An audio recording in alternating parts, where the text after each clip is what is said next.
Homeopathy की सारी छोटी बड़ी खबरों के लिए कीजिए मेरे चैनल को सब्सक्राइब नाउ का बटन दबा के साथ ही साथ दबा दीजिए बेल आइकन भी। तो चलिए आइए जानते हैं कि आज की न्यूज़ क्या है। तो आप सभी होम्योपैथी के जितने यहाँ मेरे साथ इस चैनल में जुड़े हुए लोग हैं उन सबसे मैं ये कहना चाहूँगी, ये MPPSC का दरअसल एक फ़ाइनल आंसर की था जिसे 2015 में डाला गया था वेबसाइट पे। तो मुझे लगा ये इम्पॉर्टेंट है, आपको बताना चाहिए, और ये बहुत ही ज़रूरी एक क्वेश्चन पेपर है जिसे मैं चाहूँगी कि आप सबके सामने सॉल्व करूँ। तो पहला क्वेश्चन जो है, देखिए मेरे इस चैनल के साथ जुड़े रहिए, ऐसे क्वेश्चंस बहुत सारे मैं लेके आने वाली हूँ आने वाले कुछ समय में। तो आप सभी जुड़े रहिए, आपके लिए भी फ़ायदेमंद है। JPSC और आने वाली हर एक एग्जामिनेशन के लिए ये इंपॉर्टेंट है। तो चलिए पहला नंबर क्वेश्चन देख लेते हैं। National AIDS control programme was launched in the year. कौन से साल में नेशनल एड्स प्रोग्राम जो है वो लॉन्च्ड हुआ था? तो ये लॉन्च हुआ था 1987 में। आइए आगे बढ़ते हैं, क्वेश्चन नंबर 2 की तरफ बढ़ते हैं। Koplik's spot is related to which disease? कौन से डिजीज से कॉप्लेक्स स्पॉट रिलेट करता है? तो ये रिलेट करता है मेजल्स से। चलिए आइए बढ़ते हैं आगे और देख लेते हैं question number 3। Australia antigen is related to which virus? तो ये जो है हेपेटाइटिस B वायरस से रिलेट करता है। अब आइए आगे बढ़ते हैं और देख लेते हैं क्वेश्चन नंबर 4। क्वेश्चन नंबर 4 में पूछा गया है कि temporally hardness of water is due to the presence of. कौन से किस चीज़ के प्रेजेंस होने से जो वाटर है उसका हार्डनेस टेम्पोरली हो जाता है? तो उसका सही आंसर है बायोकार्बोनेट्स ऑफ कैल्शियम एंड मैग्नीशियम। आइए आगे बढ़ते हैं, क्वेश्चन नंबर 5 को देख लेते हैं। Which is the most insanitary method of solid waste disposal? तो इसका सही आंसर है डंपिंग। आइए आगे बढ़ते हैं, क्वेश्चन नंबर 6 की ओर बढ़ते हैं। DOTS is related to which disease? कौन से डिजीज से डॉट्स रिलेट करता है? अगर आपने कम्युनिकेटिव मेडिसिन्स पढ़ा होगा तो आपको पता होगा ये डॉट्स जो है रिलेट करता है ट्यूबरकुलोसिस से। आइए आगे बढ़ते हैं और देख लेते हैं question number 7। India has been declared polio free since? तो किस समय से इंडिया जो है पोलियो फ्री हो गया था? तो वो ईयर, वो महीना, वो दिन आपको बताना है। तो आंसर है आपका 27 मार्च 2014। आइए आगे बढ़ते हैं और देख लेते हैं क्वेश्चन नंबर 8 को। Which class of immunoglobulin is transported across the placenta? तो आंसर है आपका IgG। आइए आगे बढ़ते हैं और देख लेते हैं World Health Day is celebrated on. जी हाँ, यही वर्ल्ड हेल्थ डे को इस बार योगा डे की तरफ भी मनाया गया, यानी कि हर जगह योगा का जो है आप सभी जानते हैं कि इसे बहुत ज़्यादा प्रमोट किया गया। 7 अप्रैल को मनाया जाता है, जो कि आपने मनाया होगा। आइए आगे बढ़ते हैं और क्वेश्चन नंबर 10 को देख लेते हैं।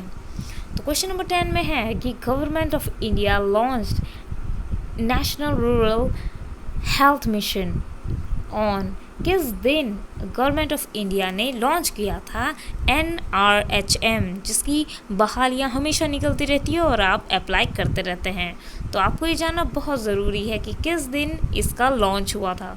तो ये लॉन्च हुआ था 2005 अप्रैल 5, यानी कि 5 अप्रैल 2005 को। चलिए आइए आगे बढ़ते हैं, क्वेश्चन नंबर 11 देख लेते हैं। तो all of the following vaccines contain live attenuated stains except Pertussis vaccine। आइए आगे बढ़ते हैं और देख लेते हैं क्वेश्चन नंबर 12 को। Anti malarial campaign is observed in the month of. कौन से महीने में आप देखते हैं कि एंटी मलेरिया कैंपेनिंग जो होता है वो मनाया जाता है? तो मैं आपको बता दूं कि ये जून में मनाया जाता है, क्योंकि आपको पता होगा जून में बारिश शुरू हो जाती है। आइए आगे बढ़ते हैं और देख लेते हैं क्वेश्चन नंबर 13 को। Sand fly is a vector of. तो सैंड फ्लाई किसका वेक्टर है? आपने पैरासाइटोलॉजी पढ़ा होगा और उसका सही जवाब आप जानते होंगे अगर आपने अच्छे से पढ़ा है। तो सैंड फ्लाई जो है काला अजार का वेक्टर है। चलिए आइए आगे बढ़ते हैं और Montex test is carried out by injecting tuberculin PPD। तो इसका सही जवाब है इंट्राडर्मली। इंट्राडर्मली इस दरअसल इस इंजेक्शन को लगाया जाता है इस टेस्ट को करने के लिए, परफॉर्म करने के लिए। चलिए आइए 15 नंबर क्वेश्चन पे चलते हैं। और punishment to a doctor issuing false medical certificate में काउज। ओके, इस क्वेश्चन को थोड़ा सा एडजस्ट करते हैं।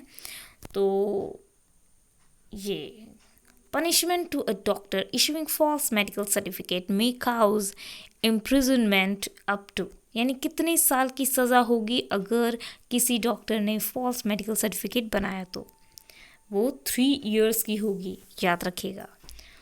तो डेक्टाइलोग्राफी मीन्स फिंगरप्रिंट सिस्टम। आइए आगे बढ़ते हैं। Late sign of death is putrefaction. जी हाँ, जिसमें जो शरीर है यानी कि डेथ है बॉडी का, उसका डिकम्पोजिशन स्टार्ट हो जाता है। आइए आगे बढ़ते हैं। और एडिपोसेरी इज ऑल्सो नोन एज, तो एडिपोसेरी को क्या कहा जाता है? एडिपोसेरी को सैपोनिफिकेशन भी कहा जाता है। सैपोनिफिकेशन और एडिपोसेरी का मतलब हुआ कि टिश्यू का डिकम्पोजिशन स्टार्ट, चाहे वो किसी भी कारण हो सकता है बैक्टीरियल इन्फेक्शन हो गया हो, यानी कि बैक्टीरिया का इन्वॉल्वमेंट हो, किसी भी कारण। चलिए आइए आगे बढ़ते हैं। एफएमटी ही हम पढ़ रहे हैं और एफएमटी के क्वेश्चंस को सॉल्व कर रहे हैं। तो what is the corners court? तो आपको पता होगा कॉर्नर्स कोर्ट मतलब होता है कोर्ट ऑफ इंक्वायरी, ठीक है। और आइए अब आगे बढ़ते हैं और देख लेते हैं क्वेश्चन नंबर 20 और 21। इसके बाद हम अगले सेशन में आगे और पढ़ेंगे। Yellow discoloration of tissue is seen in HNO3 poisoning, यानी कि HNO3 पॉइजनिंग में आप येलो डिस्कलरेशन टिश्यू का देखते हैं। Fatal dose of oxalic acid poisoning is 20 ग्राम। 20 ग्राम जो है वो फैटल डोज होता है ऑक्सैलिक एसिड का। फिर मिलेंगे अपने अगले वीडियो में और जानेंगे कि इस क्वेश्चन के सीरीज़ को और आगे कैसे बढ़ाया जाए और कौन से क्वेश्चन हैं जो 2015 में पूछे गए थे।